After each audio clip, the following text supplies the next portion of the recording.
Tales of the Lore Keeper, Episode 2. I'm Not Crazy. Written, voiced, and produced by Jojo Kaiser. Honestly, I can't imagine any of our patients asking to speak with you, Mr. Keeper. Well, Mr. Keeper, this institution is the finest money can buy, and it's meant to hide the less sane of the world. I can't imagine any of our patients actually being able to reach out to you. I received this letter from a Mr. Anthony Badger a week ago. Mr. Badger? Well, he shouldn't be able to... I see. This letter has our sigil on it. That's not something you can fake. This does appear to be Mr. Badger's handwriting. It is authentic. Right. Well, Mr. Badger is one of our finest guests. His family, the poor things, were our biggest contributors, some of our biggest contributors. And Mr. Badger has also graciously agreed that upon his death, his wealth will be donated to the Institute. To help others in the future, of course. I'm not here to judge your shady business practices.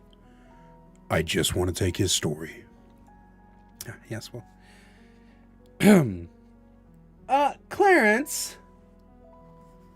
Yeah? Please, would you do me a favor and get a private room for Mr. Badger and a special guest, would you? Got it. Sorry about that. Here, I will show you to the privacy room. Follow me. The Institute has been standing for well over 350 years. It was first founded in... I don't care. Right. Sorry. Through this door, to your left is going to be a privacy room where they will bring Mr. Badger into you. Please, whenever you're done, make sure you ring the bell.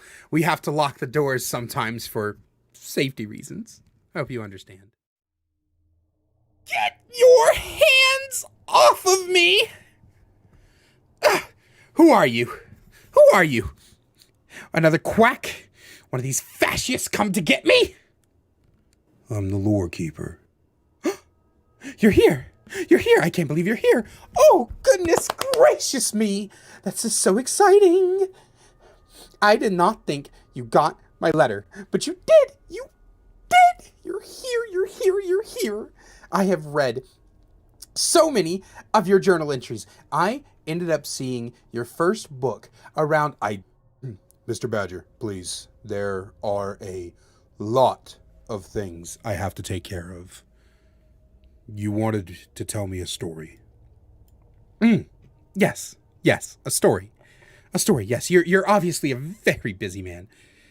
Is there a process? Do I need to do anything special, or just start from the beginning? Okay, well, first off, I'm not crazy. I'm actually very poignant. I have a schedule, always have, and I stick to that schedule. But I am not crazy. It all started 5 years, 27 weeks, 4 days, 16 hours, and 9 seconds ago. It was a Wednesday morning. I know that because I was taking out the trash. And I always take out the trash at 5:30 in the morning every Wednesday. Because I have to leave for work at 6:30. And I want to make sure that my morning shower is started at 6. So at 5:31 to 5:59, I eat breakfast. 3 sausage patties, 2 eggs cooked for exactly 5 minutes and 13 seconds, not a second over, and an exact 12-ounce glass of apple juice. The perfectly balanced meal for a businessman such as myself. But something was strange that morning. I remember it threw my whole day off. I had took the trash out. And across the street, under the shadow of my neighbor's oak tree, was a tall man. I had never seen one like him before. He was tall, thin, wore a very nice suit, but his face... something was strange with his face. Like the Slender Man? It's not the Slender Man! Sorry. I swear to you, I'm not crazy. I'm not crazy. No. Not like the Slender Man. This one's... his eyes, his nose, his ears, everything looked oddly familiar. But his mouth was in this wide grin. Unnaturally wide, as if someone had taken the corners of his mouth and stretched them to the sides around the back of his head. And his teeth, they were the whitest teeth I've ever seen. But what struck me as odd was that even on the starless black morning, even when the moon hid behind the clouds, his face glowed. As if there was fire behind his skin. I had to rub my eyes, look again, because I'm not crazy. But he wasn't there. I brushed it off. I had a lame night's sleep. Perhaps it was the tiredness. I ate breakfast very, very quickly. I got dressed and I drove to work. I worked at a housing firm owned by my grandfather.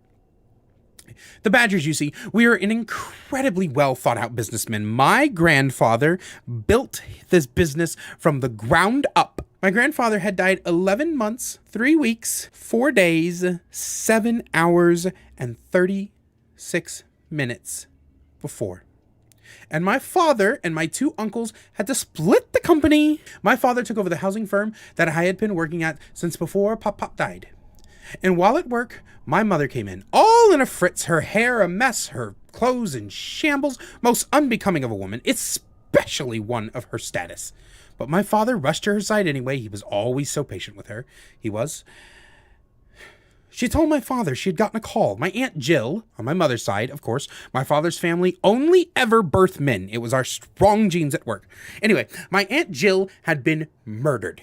Gutted like a fish, caught on the lake by our summer home. She had had her organs ripped out of her stomach. And the next thing I know, I'm being dragged to a funeral, destroying my Friday evening routine. I always got off of work exactly 45 minutes early so I could catch the record store before they closed and pick out a new classical record. I don't listen to digital music. It just isn't right. I don't like technology at all. And I see even you record on a pen and paper, a proper man of culture. In any case, I was dragged to Jill's funeral. It was a closed casket. I suppose being gutted is very hard to fix, even for professionals. I even mentioned as such to my cousin Charlotte. It was her mother. And for some reason, she got all incredibly upset. Just in a tizzy. But we sat down for the eulogy, and I looked at that picture of old Jill, and that's when it struck me. The eyes, the nose, the ears, the cheekbones, that was it. That was what that creepy man looked so familiar. I'm not crazy, okay? But I swear to you, that man looked exactly like my Aunt Jill. Except for the grin. I don't think anybody has that grin. Later, I found out from my mother that Aunt Jill's face had been ripped off. And that made me feel uneasy. Not crazy, but uneasy. Had I saw the man who killed my dear Aunt Jill, that can't be. Aunt Jill lived 6 hours, 23 minutes, and 46 seconds away. If you gave or take a few for traffic and red lights, of course. There's no way somebody could murder my Aunt Jill early in the morning and then make it to my house to terrorize me with her visage. Was it a premonition? Was I psychic? No. Only a crazy man believes such things, and I am not crazy. But I will admit, that night on the car ride to the hotel, I was dozing off in the passenger seat, and I looked to my right, and I swear to you, at that moment, for just a moment, I thought I saw him again, standing there with my aunt's facial features and that wide, perfect grin. The next few years would drive a normal man crazy, but not I. I am not crazy. I should be, but I'm not. It seemed like every few months, a new family member gone in different ways. My cousin Charlotte, a heart attack. Uncle Hector, taken in a car accident. My poor grandmother fell off her 3rd-story balcony. It just kept happening and happening and happening. I didn't understand it. I was going, no. I am not crazy. But before I would hear about them, before a call would come in, or my mother would come to my door, or my father would call me into the office at work, before all of that, I would see him on my morning drive, on my lunch at the bistro, outside my window, as I listened to my records and read my books. He was there. Always with the face of a dead relative, except for that grin, that horrid, monstrous, haunting grin. I'm not crazy! But a visage like that, a sight like that every few months for the next 5 years, you start to get a complex. You start to wonder if maybe. But the day finally came. 4 weeks, 3 days, 9 hours, 37 minutes, and 13 seconds from this moment, my father, the man who taught me to ride a bike, shave, run, business, music, life, love, and laughter, my father was staying at my house. We had just lost mother to a petrifying house fire 4 days, 6 hours, 22 minutes, and 4 seconds prior. I had walked in to bring him his morning coffee. He was always so distraught, but I was going to take care of my father because that's what a man does. And standing there, in the guest room of my home, was the grinning man. My father, torn limb from limb, blood everywhere. And over the face of my dear mother, the grinning man, he started replacing the features. He popped out the eyes of my mother and placed the ones of my father in his skull and her nose for his, then the ears, and I couldn't take it. I don't know what came over me. I'm not crazy, but I screamed. I flung myself at the man, throwing hot coffee on him. I managed to tackle him, one ear still hanging by the cartilage that he was previously tearing off. I punched and I kicked and I screamed. I called him awful words and tears rolled down my face. And the last thing I remember was that awful grin. Then I woke up, and I was here. The doctors say I told them the story hundreds of times, but I'm not crazy. I never told them before I awoke. But I finally had to do it. I've read your stories for years. I've kept up with your journal entries. They are fascinating, and I always thought they were just pure fiction. But I had to send them to you, Lorekeeper. I had to call you here because it's my turn. 6 days, 15 hours, 19 minutes, and 27 seconds ago, I awoke in the night. At the foot of my bed, there he was. But this time, there were no eyes, no nose, no ears, no expressions. It was only that grin, that wide grin. And his mouth did not move at all, but I heard him say it. Nice face.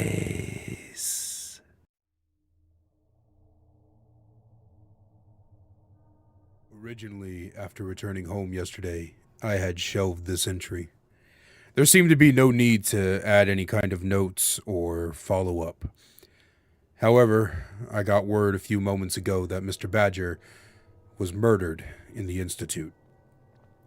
His face missing, and they have brought a guard into custody, apparently the same guard who had snuck the letter Mr. Badger wrote to me out of it. But I'm not crazy. As I write these words on paper, I look out my window, and on the courtyard down below, I see Mr. Badger. Except he has a wide, white grin. Thank you for watching. I really hope you guys enjoyed this week's Lorekeeper.